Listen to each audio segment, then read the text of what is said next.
If the scars are still painful, then they are still begging to be felt by you. They are still begging to be seen by you and not looked at through a lens of shame or judgment, like, I shouldn't have gone through you, I shouldn't have experienced you. They want you to sit with them and speak to them and to yourself with the compassion you needed in that moment, with the compassion they needed in that moment.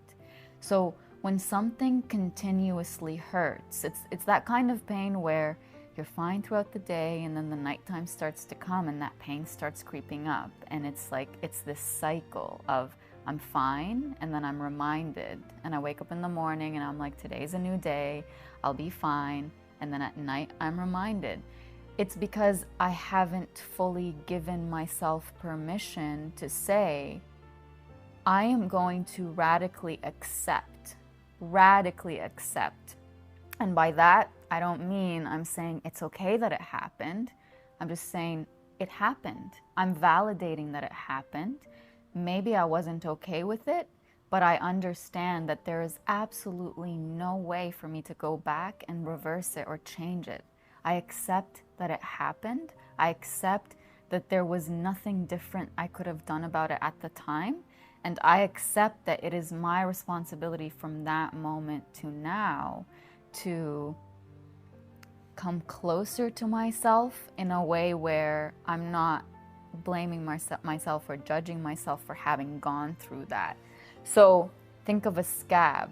If every night, like with that pain that we're talking about, every night you're picking at it, and then the next day you just leave it alone and you give it some time to heal a little bit. And then before it fully heals, you're picking at it again. That's what you're doing. You're not fully looking at it and saying, oh, this actually needs some ointment. This needs a Band-Aid. This needs some form of like real healing power, compassion, inner acceptance, whatever it is. I can do that. And then after a while, it'll stop hurting as much as it's hurting right now. But as long as I'm repeating the cycle, it just becomes even more painful and the scar becomes even worse. You know that. So really what you want to do is just bury it and forget about it and pretend like it never happened, and you just hope it goes away. It's a decision. It starts with a decision to say, I want to heal from this. I know how much this hurts, and I know that it broke me in a way that every single time I think back to it, it breaks me again. So every time I try to heal from it by going back to it, I just hurt even more. But you have to remind yourself that you can revisit that place, and instead of having the mindset, like that place in the past when the event happened, instead of having the mindset that's like, oh, I should have done things differently, or I could have said this way, or I should have been stronger, you are judging yourself. This is you in the past, and you're coming as your present self. You're not sitting with this person. You're not understanding them or giving them the compassion they needed in that moment, which is, I know you're doing your best. I know that in this moment, you don't think and don't believe that you have the power to do more. I know this.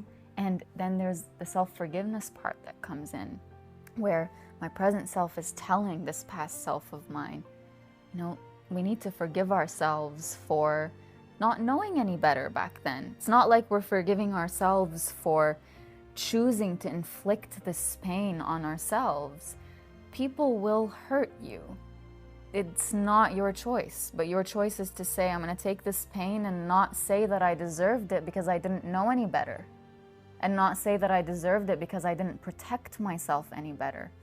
Give you an example. Say this painful event that you're talking about is a heartbreak, and every time your present self comes to your past self, it looks at this past self and says, well, you missed all these red flags.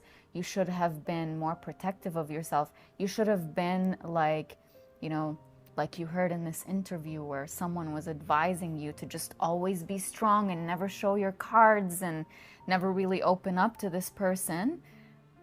So you're basically telling your past self being vulnerable is wrong. Being open to connection is wrong. When what your past self needs to hear is, wanting connection is the most basic human need we have. Good for you for giving it a try. That's amazing. The fact that someone didn't honor that, the fact that someone cheated on you, the fact that someone decided they no longer want to be with you, that doesn't mean your vulnerability is wrong. That just means that this person wasn't the right one for you. There is someone out there for you. So take that dialogue from being full of shame and judgment and I should have, I could have, to I understand. I get it. Be that best friend for yourself in that moment. So first, decide that you want to heal from this painful event. Second, become the person you needed for yourself in that moment. So stop trying to bring your past self here. You need to go back to your past self and sit with her, with him, with them.